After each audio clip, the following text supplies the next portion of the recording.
ओम सभी को नमस्ते जी।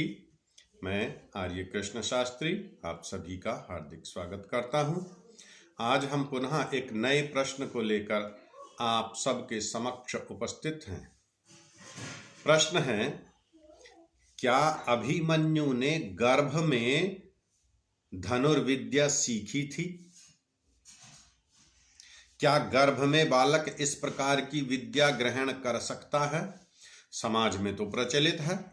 महाभारत का प्रकरण दिया जाता है, दृष्टांत दिया जाता है कि अभिमन्यु ने वह विद्या गर्भ के अंदर ही सीख ली थी।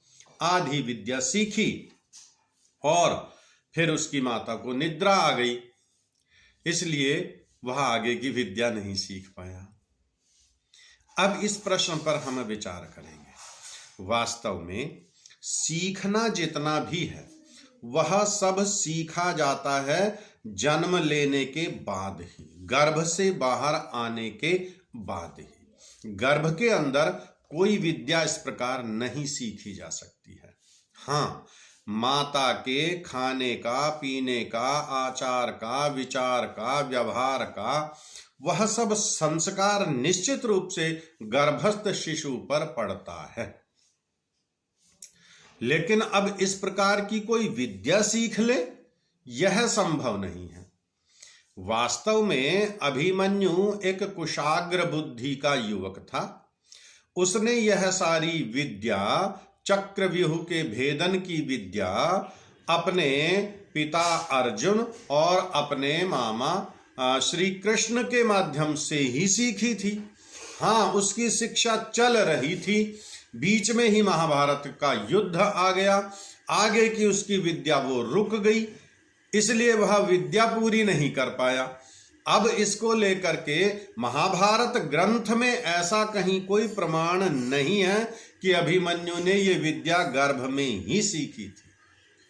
हमने महाभारत का अवलोकन नहीं किया। यदि महाभारत को हम जो शुद्ध रूप में महाभारत है, जिसमें प्रक्षिप्त श्लोक नहीं है, यदि हम उसका अवलोकन करेंगे तो हम जान जाएंगे। कई बालक ऐसे होते हैं जिनकी बुद्धि मेधा है, तीव्र है, वो वस्तुओं को जल्दी सीख लेते हैं, शीघ्र सीख लेते हैं। तब हम कहते हैं मानो ये तो गर्भ से ही सीख कर आया है। इसलिए अभिमन्यु के विषय में ऐसा ही है कि उसने वह विद्या अपने माता पिता, अपने पिता और श्री कृष्ण से जल्दी सीख ली थी, इसलिए उसको कहा कि उसने गर्भ में ही यह विद्या सीख ली थी। वास्तव में गर्भ के अंदर बालक किसी प्रकार की विद्या को नहीं सीख सकता।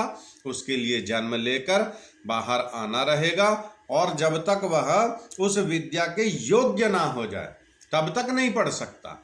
बालक का जन्म होते ही और 4-6 महीने बाद उसको विद्यालय नहीं भेजा जा सकता, लेकिन एक बालक को 3 वर्ष की आयु में विद्यालय भेजा जा सकता है। एक बालक को 5-4-6 वर्ष की अवस्था में विद्यालय भेजा जा सकता है। ये आज के परिवेश में, प्राचीन काल में भी जो वेदारंभ की अर्थात शिक्षा प्रारंभ करने की जो व्यवस्था थी वह 5 से 8 वर्ष के बीच की है। अर्थात कुशाग्र बुद्धि बालक है तो 5 वर्ष का पढ़ना प्रारंभ कर देगा। थोड़ी मंद बुद्धि वाला बालक है तो वो 6, 7, 8 वर्ष तक प्रवेश लेगा। इस प्रकार ऐसा माना जा सकता है। लेकिन अभिमन्यु के प्रकरण में कि उसने गर्भ से ही ये चक्रव्यूह भेदन की विद्या सीख ली, ये असंभव है, ये असत्य है और ये वैदिक सिद्धांतों के और प्रमाणों के विपरीत है। इसलिए इस तर्क को हम ठीक ठीक समझें, शब्दों के अर्थ को समझें, भाव को समझें। उसने वह विद्या जल्दी सीख ली, इसलिए ऐसा कहा जाता है कि मानो उसने गर्भ से ही सीख कर आया, कि उसने तो ये गर्भ में ही सीख ली थी।